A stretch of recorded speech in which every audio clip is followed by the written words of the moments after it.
Hi guys, what's going on, and welcome back to another video on Conqueror's Blade. So, revisiting one of my all-time classic and favourite units, the Paladins. Because, let's face it, the meta has changed a lot, and I kind of want to ask the question that, are Paladins still a viable unit? Because 2 or 3 seasons ago, I'd have said they were one of the best units in the game, pretty much unstoppable. I could, almost always guarantee 100 kills a game with them. Absolutely loved them, did far too many videos on them and just basically fitted them into every warband build going. But a lot has changed since then, and actually not to the unit. The unit is the same Paladins that we know and love. Nothing has actually changed there, but the unit has suffered a lot with the way the meta has shifted. So what do I mean by that? I mean Axe Raiders, a lot more Pike and Maul heroes, Madao, Grey Hairs, Palace Guard reworked to some extent as well. All this has kind of shifted to make Paladins a lot more vulnerable in the current meta of the game. Particularly the Axe Raiders, because these Paladins have a sort of weak spot to the rear where they take critical damage, same as like a shield unit. So when the Axe Raiders charge through and turn and attack them from behind, they take an awful lot of damage. They can still be viable though. They are definitely not as good as they once were, and you will struggle to kill a unit of Axe Raiders with them, but they can still be workable. You're just not going to be doing as well as you used to do with them. Very briefly, I've got them fairly tanked out down the bottom line. Got almost to 1,000 piercing defense, which does mean frontally they are actually really quite a tanky unit, particularly with almost 11,000 hit points, and they get a self-heal, and I've got 9 sides doctrine on them, which basically boosts all the defensive stats by 150 points. They obviously get a unit charge like everyone, although it's actually really quite a nice one on the Paladins. Doctrine-wise, obviously the Iron Sides, the Defense Doctrine giving them those extra defensive stats, really need it as a unit. 2 damaging Doctrines, a 90 and a 75, as well as obviously a little bit of extra unit damage. You could viably with this unit stick on a charge cooldown. I think that's actually probably a better Doctrine than it even used to be, because the meta has shifted so much. The charge is one of the Paladin's most effective abilities, and so actually it would be quite nice to get that back on. So I may actually look at flicking this round and trying to squeeze this in on one of the Doctrines, maybe getting rid of this damage Doctrine down here at the bottom. Anyway, don't want to talk for ages on this. I've done 1,000,001 videos talking about the Paladins and how I've set them up. Let's just hop into some battles and kind of see some of the problems we've been facing with this unit and why it's kind of hard to actually have good games with them now. So, we kick things off on Border Fort. Just pushing up the ladder, got the unit, dragged them in. They are a little bit slow compared to some units we've had in the game recently.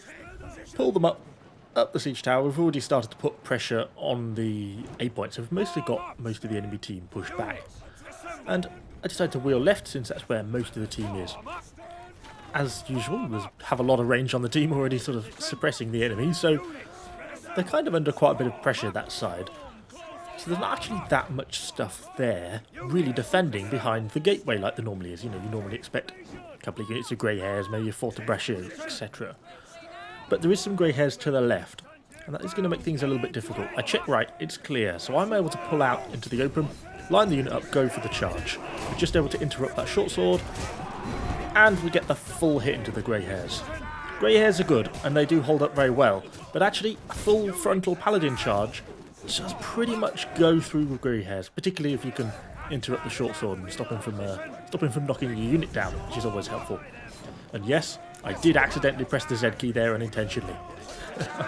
We do unfortunately get hit by this unit of Axe Raiders, but they mostly pass through me, so I end up not really fighting them very much. Pushing to the second unit of Grey Hairs, I'm Xing and Ving now to try and get the extra damage out the unit, and you can see they're picking up kills. And this is against Grey Hairs, a very powerful unit.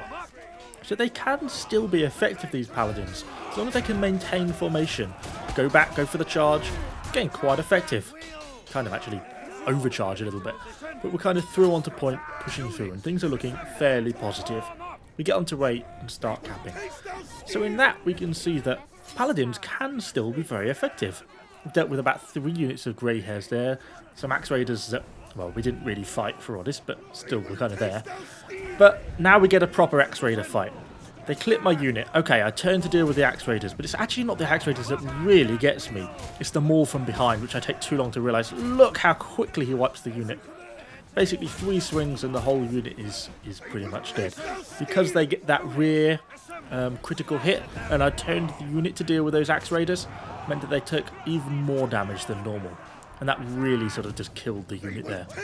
Just a few of them left, so I was going to go back and cap, but since there was a nice little unit of tower shields here, I thought, well, seems rude to not go and kill them, so we go to work on them a little bit. And this is kind of what's changed.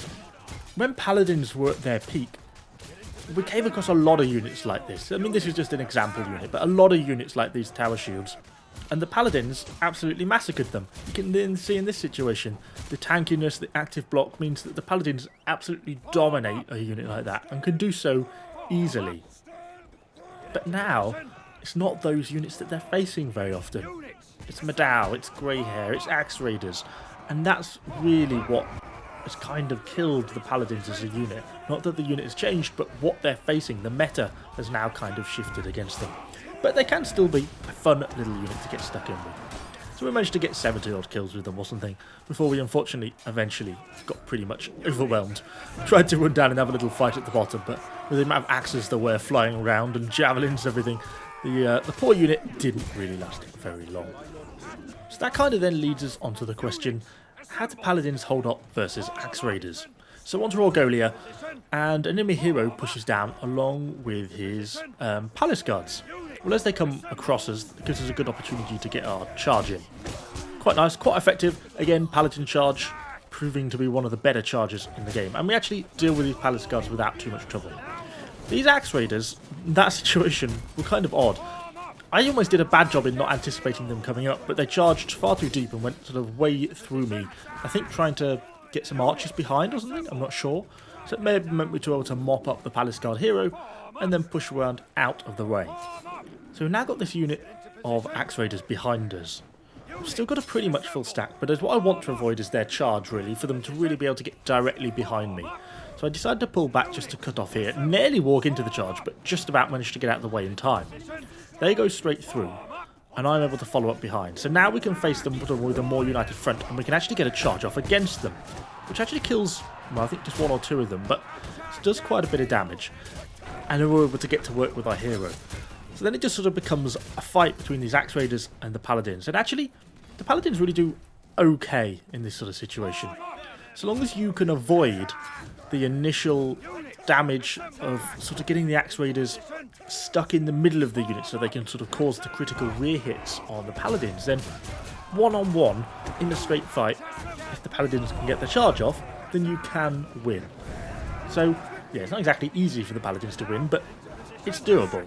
And as you can see from the clip behind me on Warfort, you know, making use of X and V to control the unit, maximise that damage, you can overwhelm these Axe Raiders and kill them.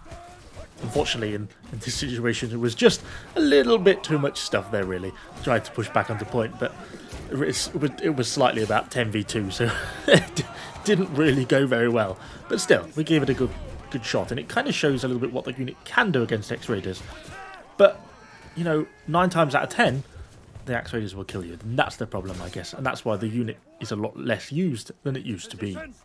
And of course, the real final nail in the Paladin coffin is the Palace Guard rework, which really kind of upgraded them a lot and made them a lot more of an effective unit and a much more viable unit. And in the current meta, Palace Guards work in a way that Paladins just don't. Because of the increased tankiness, they survive against Axe Raiders, they fare up much better against grey hairs, Madawas and stuff that we see a lot of in the game. And so that's really kind of shifted the meta around a lot, so that we're seeing a lot more Palace Guards in games now.